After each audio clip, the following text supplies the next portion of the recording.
Welcome, everybody. It's your boy, the Versace Stoner, with another episode of VSW.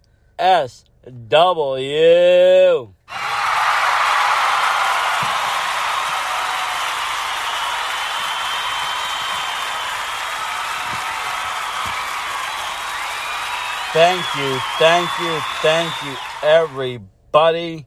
It's your boy, Versace Stoner, alongside with the Serval here, with a very special 100th episode of VSW. Can you imagine that? To say, well, we've made it all the way to episode 100. I cannot believe it's here this soon, Versace. We've been on a roll since February, I believe. Was it? And the cold winter is coming. And you know, you are right. Limitless has something very magical in the atmosphere. It comes from the fans. It comes from the pine trees. It comes from Randy Carver himself. He's a tremendous promoter. You know, and I had an amazing time last night. And I can't wait to really recap this show because it was something, like I said, very, very special. The fans in Limitless are some of the greatest fans I've ever met. They really were. It was our first time. We've been waiting for not one, but nearly 2 years to go to Limitless. 2 years in the making. This show has been for us to get up there. You know, due to the pandemic, due to illness, due to the other circumstances, it took us some time. But we made it. We made it up there. And you know what? It was all that we expected and more. I can't wait to dive right into it. You know, it was, first of all, let me just say this. You know, the whole card was a mystery card. Not one match was announced before this was sold, and it was a sellout show. There's a lot to be said about that for, you know, fans putting their blind faith into a promotion, into a show, just coming back. We're not even caring, you know, who's going to be there and what's going to be there. Absolutely, Versace. There is no doubt about that because Randy Carver has been working for the behind the scenes for a long time, since the beginning of the pandemic, taking on newcomers or guys new to wrestling that wouldn't get a chance otherwise with the road or the dojo projects. He's definitely capitalized, I think, in the pandemic, and I think Limitless is one of the top promotions to do so, who had won the title, and you know, he ended up getting called up, and you know, you can see him now on NXT, I think it is, under the name Carmelo Hayes. But like I said, we do have some Anthony Green news, unfortunate news, but maybe good news for the independent scene. I don't know. I don't think it's good news, any good news, because, you know, I'll just say, you know, as everybody knows, August Gray, a.k.a. Anthony Green, was let go from WWE. It's a very sad circumstance, in my opinion. I think it's a waste of talent. You know, he's one of the best of this generation to step inside a ring. He was main event in every pay-per-view in Massachusetts, New England. He has brought the independent scene of New England to the next level where it has to be. He has elevated the talent. He has brought in talent. He is one of the most humblest wrestlers that just soak up the energy. You know, he was talking about the other day, he treats every day like day one, you know, fresh eyes, and you know, he's just one of the most talented wrestlers out there. I got to know him a little bit over the pandemic, in the earlier months, you know, when he was just stuck at home with no wrestling, and I tried to support him the best I could. I bought some shirts, I bought some, you know, merch, and you know, I was so happy for him when he got signed.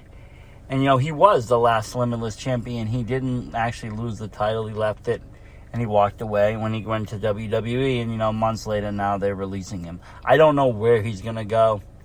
Could be Impact. Could be Ring of Honor, it could be AEW. You know, does he do an indie tour one more time? I don't know. Does he end up back in Limitless for a little bit? If he does tour indie again, he should do Limitless first thing.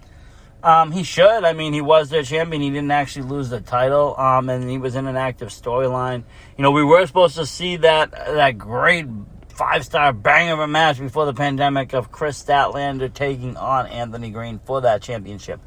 We were robbed of that due to the pandemic. There's a lot that could be said. I don't know what's going to happen for Anthony Green. I do know one thing. Wherever he goes, he is going to do great. He is an amazing, talented wrestler, and he's only going to get better. You're going to see his name, synonymous with wrestling and pro wrestling and so much more as the years come. He's definitely to work on. But, he was one of the pinnacle champions of Limitless Wrestling. He beat MJF for that title in Limitless Wrestling. I think that's some of the history. And Speaking of pinnacles, huh? Yes. That makes Limitless Wrestling so unique and so, historical for wrestling fans and for everybody is that the people that they've had through there. I picked up some old DVDs that they were selling last night at the merch stand. I finally got a Limitless Wrestling t-shirt. You did. You've been waiting forever for the shirt. You know me, I like the DVDs. I went right over there, grabbed a few old ones, and, just seeing some of the names, I was amazed. But, like I said, enough of all that fun and stuff. Let's talk about the show. Patience is a virtue.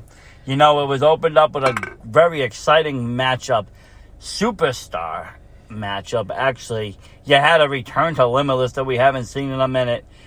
The savior of pro wrestling. JT Dunn versus AC Romero. It's a hard-hitting match to start off a show, which could have main evented a Limitless pay-per-view years ago. It could have. It very well could have. That match could have main evented a lot of any New England show right now. These two to kick it off was amazing. They brought the energy. They brought the fire. Any match that JT Dunn is in, it's very good match. If you've ever noticed, he reinvented himself. He didn't rush back to go to wrestling right after some places opened from the pandemic. Which one? JT Dunn. No, he did. He took a little bit of time. He wrestles all through New England. I've seen him in a few different promotions, and each and every time, it's always been a pleasure.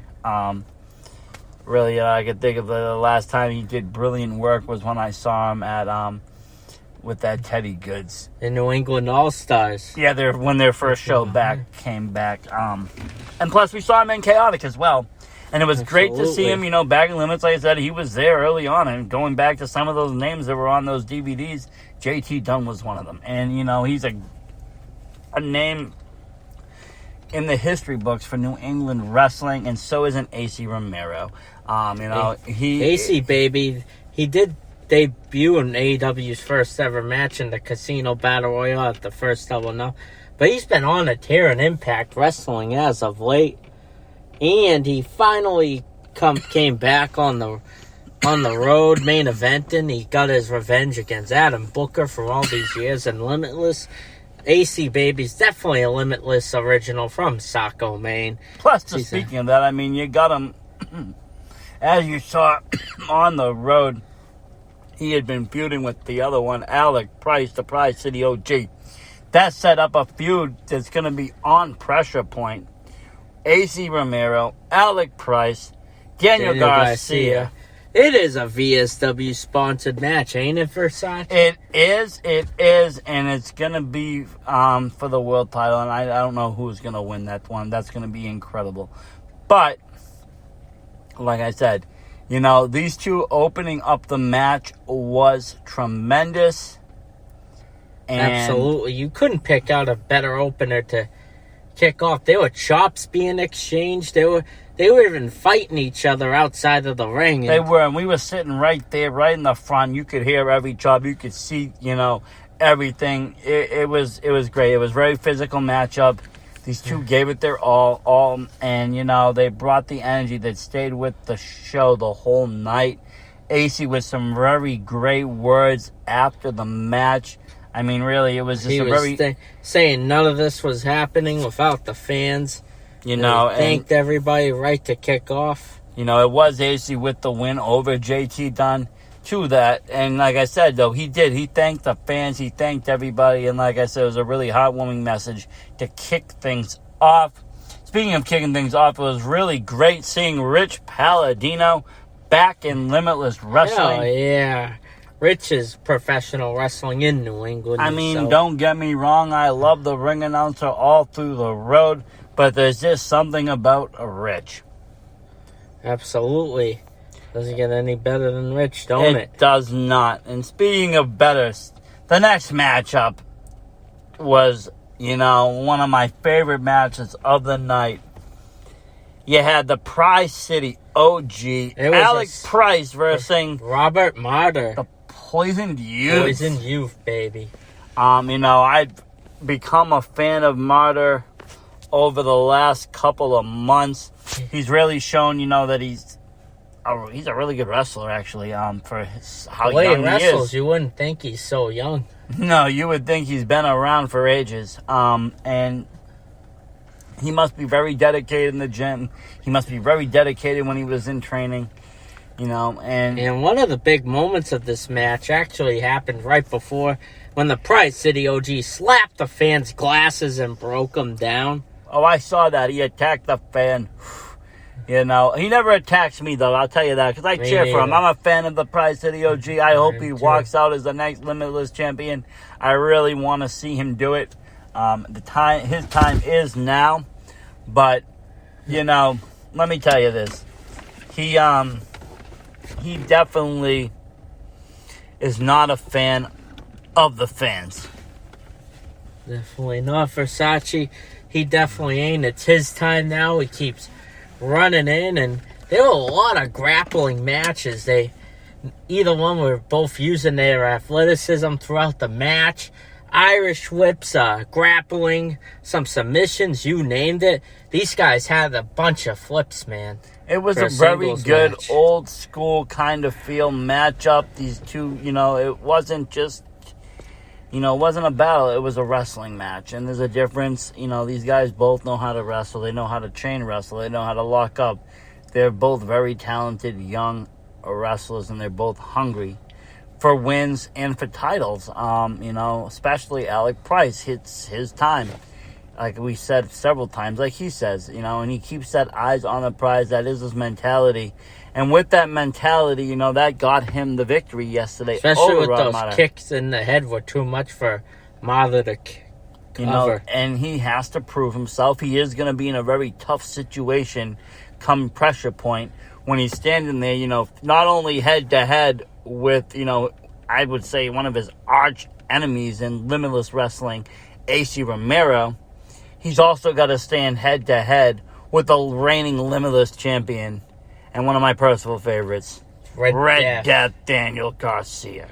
So, there's a lot that he has to just stay focused, and if he can do that, not let AC get in his head, keep his focus on Garcia and stay on him, he might actually have a chance of winning this thing. He actually will have a chance of walking out with the Limitless title. He's been on a roll since his few losses and he keeps picking up victories on the pay-per-views, including Double Vision and Fortune Favors the Bold. He does. We're going to get him back on our channel for an interview. We were supposed to have that earlier in the year.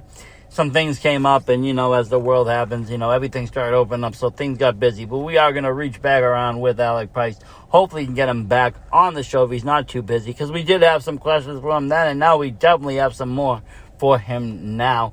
But that was definitely a match, like I said, Alec Price, tremendous wrestler. We're definitely fans, and getting the win over Robert Martyr and really just solidifying that, he is next in line for that title.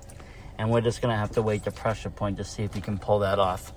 Absolutely. Are you ready to move on, Versace? I am, and I'm going to move on to this next matchup. I thought it was one of the top 3 matches of the night, Versace. Oh, with ease. And you know me being a fan of tag team wrestling. You had the team of the Sea Stars, Ashley Vox and Dalmy XO. Who's a real catch and one of the boys, respectively. Against the main event. Ringleader Midas. And Jay Lyons. These two guys, I've watched them on TV, but I've never seen them live until last night. And what a show it is. They are the show. It is an amazing experience to watch. You thought they'd be best friends for years, the way these 4 of them worked throughout the match with the submission moves, the athleticism. I'm going to bring it into your sports world to say, well, when I seen the main event wrestler, it's like watching a basketball game with the Harlem Globetrotters. These guys are specialists. They've done tricks. I saw this crazy trick. You saw it. You must have seen it. The guy, the hula hoop. Yeah, ringleader. He put up the hoop. And, the lion jumps through the hoop. Pride Rock, to the Sea Stars. Exactly, right out the ring. It was insane. I've never seen anything like it. You can see it actually on our YouTube. We have it up there. And we sent it on the Twitter machine. But, I never seen anything like it. The moves that these guys were all doing were insanity. Especially Delmy Exo and Ashley Vox. Two of all the crap submissions they were trying to do on the ringleader and the lion. It was so evenly matched. The athleticism was, if you thought the second match singles match had a ton of athleticism, it was nothing compared to these four. Oh, nothing nothing at all. And could watch these guys all day. This was tag team wrestling at its best. I mean, this is what it's all about. And this is intergender. Intergender wrestling, yes. Tag team wrestling, yes. It had everything in it. It had every, and like you said, the chemistry was on point with these guys. But really, I was just really mesmerized by how good the main event was live. I've seen this, not to say Sea Stars aren't good. They're a great tag team. I've seen them several times, though. Even this year, I got to see them in Beyond. I've seen them wrestle a few times there. I've seen them wrestle on the TV. I've, only got to see main event on the TV. I've been dying to see them live. As a tag team specialist favorite, Especially their match with MSP and one of the matches responsive for them. Yeah, that really was so appreciative. When I first saw them, when they were first announced and they were going to be on there, I wanted them, and I saw them on AEW, and I was excited for that. And like I said, they've just been really good, and I'm glad they're part of that tag division that is getting so rich and deep and limitless. And they're there. They're them, and they are so great.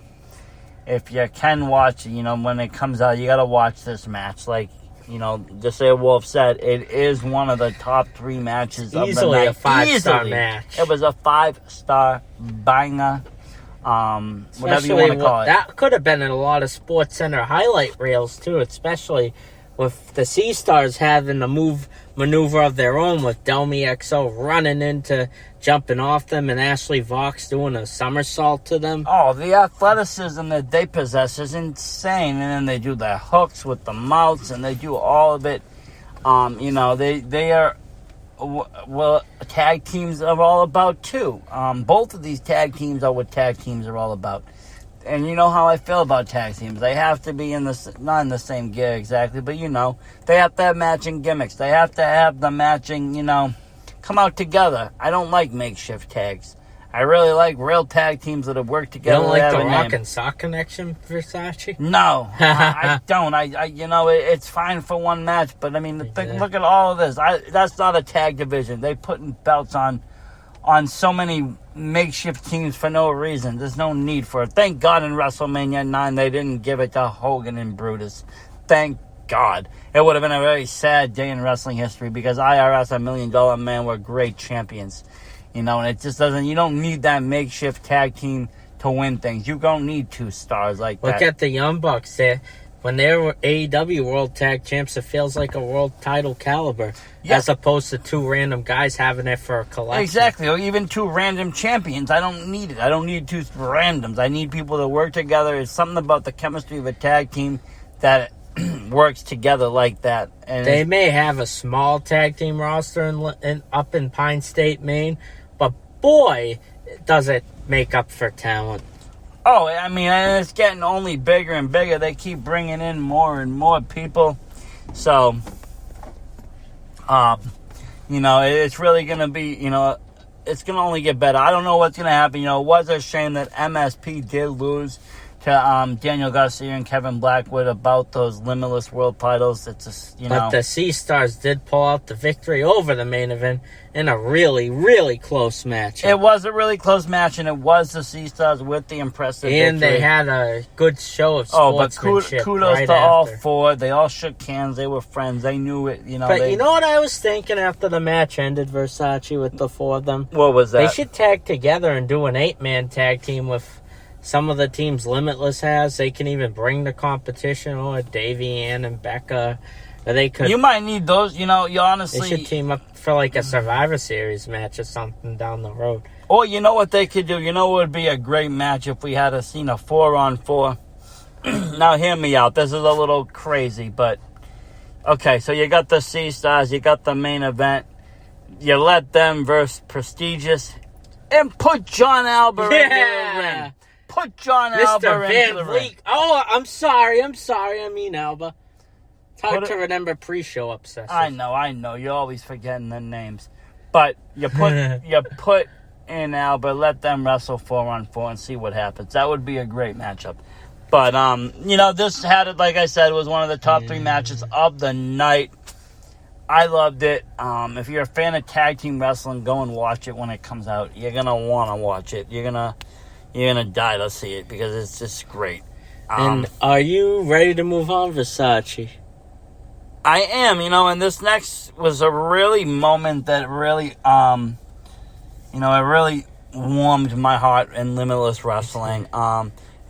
We saw ring announcer Rich Palladino coming out and talking to the crowd a little bit about a fan and who wanted to break into the ring announcing business and talking about maybe wanting to do, WWE work or something. And, they Limitless and Rich talked and they reached back out to him. Obviously they don't work for WWE, but they do, he does work for almost every other promotion. And, he talked with Randy and they talked it over and they decided he could be the special guest ring announcer for one of the matches when Limitless returned. And, they made good on that promise with Joel. He came out. He did a tremendous job. I love seeing this kind of stuff. And Joel was so happy using poses from various WWE superstars. Exactly. He was having a time in his life. I could see the joy in his parents' eyes. And the fans, too. We needed a feel-good moment after a horrendous pandemic. It was, and it really was that feel-good moment that I think we all needed, that, Limitless fans really bonded over. And it's something that's, really important to me. When you're seeing promotions not just, doing regular things, you see them actually doing above and beyond and special things. It really defines them as who they are, and, it's something that we here at the VSW have to stand behind. It makes you want to stand behind it even more, seeing this kind of work. It makes me, think of all the times that I sponsored and all this. It makes it all worth it because they deliver, and it delivers to not just us as fans, it delivers to, people in humanity. We're all a triangular connection in a modem full of Wi-Fi and with internet, Versace. You got the talent, you got the promoter, Randy Carr, you got the backstage crew, even Ryan Greenleaf, Limitless's most loved referee, ain't he? Oh, he sure is. Eric Greenleaf. What'd you call him, Ryan? Don't be botching the names on our show. Oh, okay. And here's the thing, and you got the fans and the talent making the atmosphere so incredible for a night that Joel will never forget, and a night we at the VSW will never forget for a very long time, if not ever. We would definitely not. And like I said, Joel got the ring announced for this match, and he called it was Kevin Blackwood coming out with Limitless champion Daniel Garcia, Red Death, versus Jody Threat. And, she's been back, obviously, Speaking from Canada. Speaking of feel-good moments, the fact that she's even wrestling after Bayley leaving Canada is amazing, and I'm so happy for her. I really am, and it's great. It's great to see her back in Limitless and able to do it. We saw her at the last show it was that they had. The taping, was it, I think? Yeah, when she beat Ava Everett due to someone that We'll speak at the next part, chat, about him. We will. I want to keep it to these two, or even the world champion on ringside, too. That's what it came down to. It really did. But yes, not to mention Kevin Black, but he's one of my favorite limitless wrestlers. We all might boo him. They all might say you suck. They might say Buffalo sucks. They might say the Buffalo Boys suck. But whatever they want to say. Grappling and his submission. The facts on the table is Kevin Blackwood is one of today's best wrestlers. He really is. I can't boo that Not guy. just in Limitless. I just saw him wrestle down for another promotion he was doing Fear the Gay Agenda. He went down there, he kicked some ass. It was beautiful. That was an excellent hardcore presentation. I've seen him on AEW television. He's fucking kicked ass. Okay, wherever this guy goes, he kicks ass. I love his attitude. I love his style. He doesn't care. And you know what I really love about this guy is something that's really contagious. His smile. When he smiles, it just makes me want to smile. More than the natural. He has a better... I had actually made a post about it today. And, I think he actually has the better smile than the natural. It's a genuine smile. You can see it. And especially when, his boy is, doing something good. Or, he's bested somebody. And, you really see it. And, him versus Jody Threat was everything that I expected it would be. Jody Threat is amazing. With some aerial moves, too. She even scrambled his arms a little bit.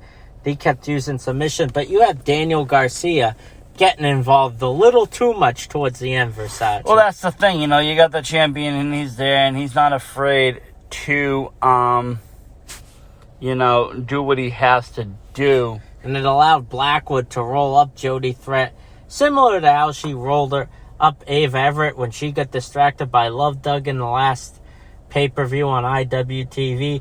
But this time it was Daniel Garcia's help to allow Blackwood to sneak away a victory over the Wild Child, looking to rebound her new life through the fans this time with a victory, but she didn't get the victory there, didn't she? No, she did not. Kevin Blackwood stole that, and you know what? She looked heartbroken, actually, as she was walking out of the ring. Blackwood, he had the smile. Garcia, he was pumping up. Jody, she looked broken. I don't think she was expecting that. I don't think the fans were expecting that. And there was even one fan that tried to cause attention, saying Blackwood deserved a shot at Garcia's title. I heard that. I did hear that. It says that, you don't... Why does it... I think Garcia says something. He doesn't need a title shot. And the kid was like, you would lose. Meaning that Blackwood is the better wrestler. I don't think they're ready to fight each other. I don't know. They seem like they're really tight. They're both from Buffalo. Down the they're road, good friends. It could be an excellent 5-star match. Oh, down the road, who knows what's going to happen? Eventually, everybody wants to be champion. That is where it happens in wrestling. You can't be number 2 forever. You want to be number 1, And if, Daniel Garcia is number 1, and let's just say Blackwood is number 2, eventually Blackwood is going to have to beat, Garcia to be number 1. And we got the main event of our Part 1 special, 100th episode special, Versace, don't we? We do, and this was a tremendous matchup. And breaking news, there was a huge surprise that, it's just the prestige. Oh, prestigious. Well, that's what it was, It was all good, We got Rich Palladino coming out, and he had a big announcement, and somebody special was here, and I think a lot of fans thought it was our good friend Retrosexual AG, and it wasn't. It was prestigious. You had, you know who it was. BRG, Channing Thomas, Mac Daniels. The only one I didn't see was John Albert. I was so upset he wasn't there, Versace. I thought he was trolling us. Well, he told you he didn't want to be around the mutants, and I really think that he meant it. For sure. I really think he did.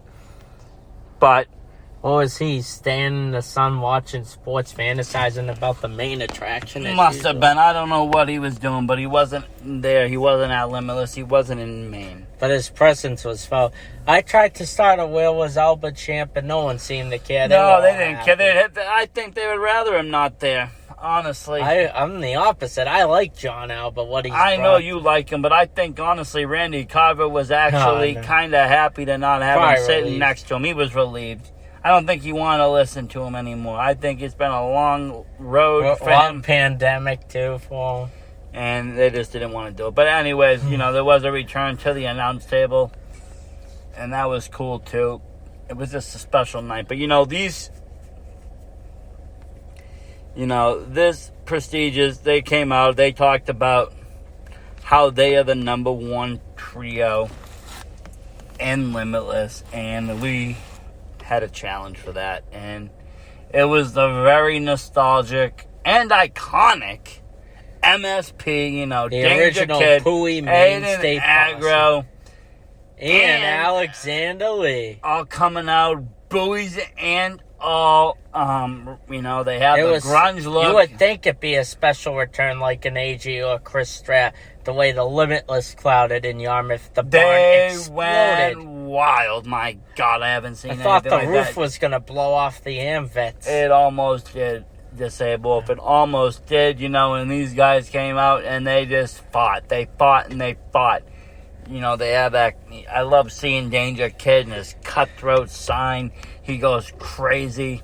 Arrow doing what he has to do. It's been a very different MSP that I've seen recently.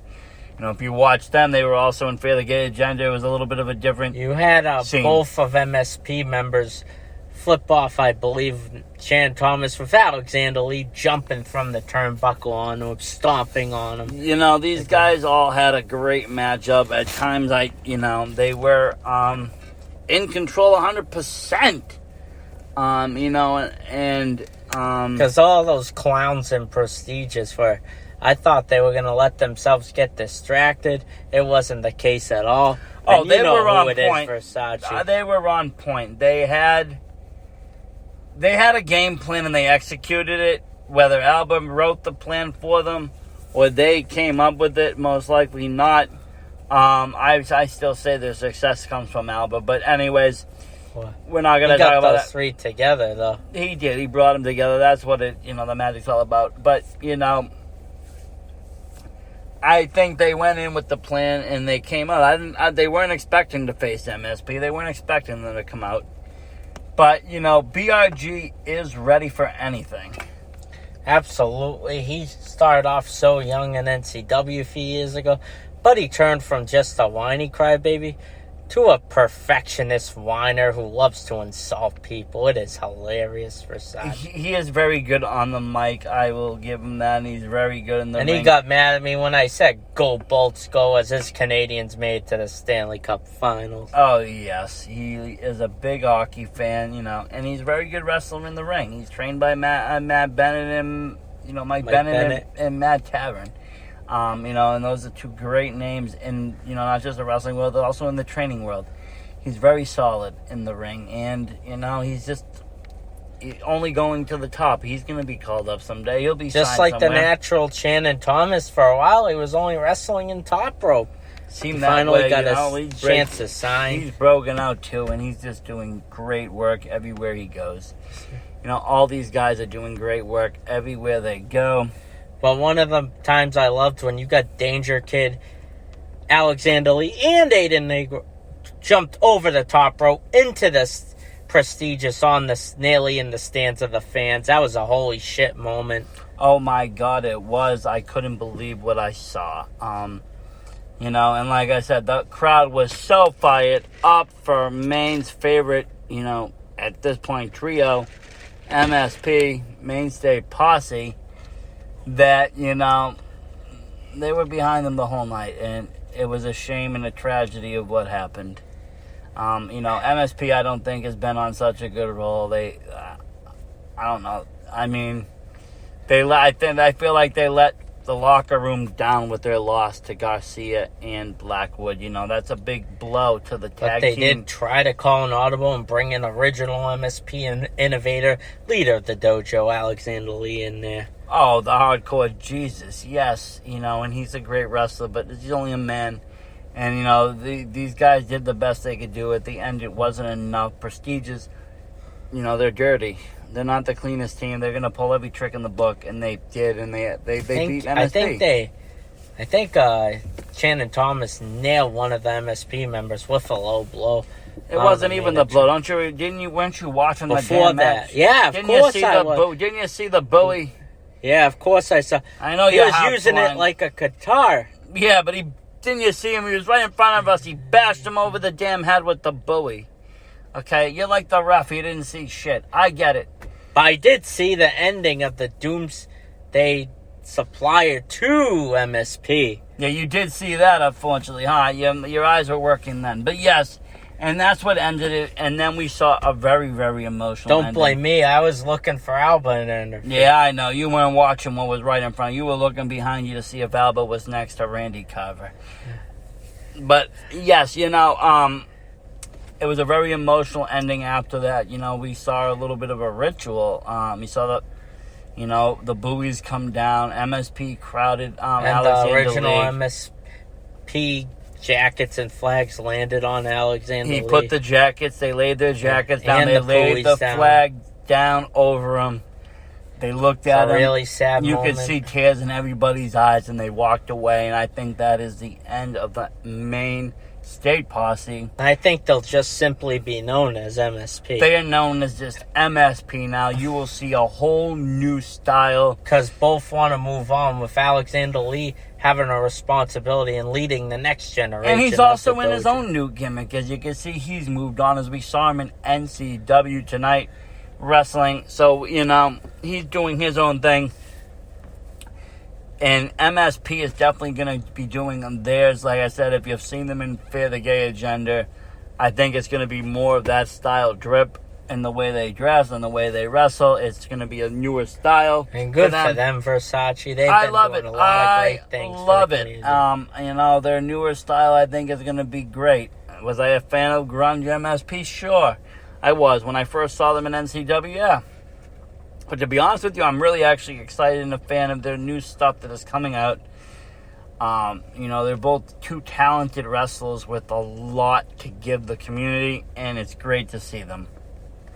Tough loss, though, for them last night. Like I said, another tough loss after coming off that Garcia loss. You tend to wonder if both Aiden Negro and Danger Kid go their separate ways, too. I don't know what's going to happen if they go singles. I mean, I know they're still as MSP. There's going to be no tag titles. They might as well. Yeah, I mean, what are they going to do? I mean, someone's got to...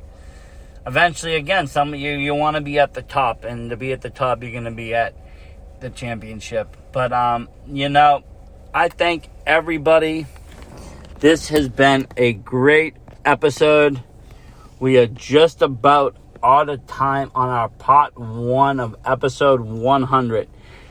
Tomorrow night coming at you is going to be part 2 of this live. Don't want to miss it. We're going over the other half of the card, including the main event of the evening. What a surprise it was. And like we said, you know, this show was all good. So, thank you everybody for watching and listening, supporting, doing everything that you do. Thank you for coming out to us in Limitless, Maine, introducing yourselves to us. It was, believe it or not, our first show there, and we'll be back for many, many more, folks. And please tune in for part 2. It was a great second half and a very storyline-driven second half after an intermission. Isn't it right, Versace? It sure is. Thank you, everybody, for listening. This has been a great episode of 100. Versace Stoner out. Disable out.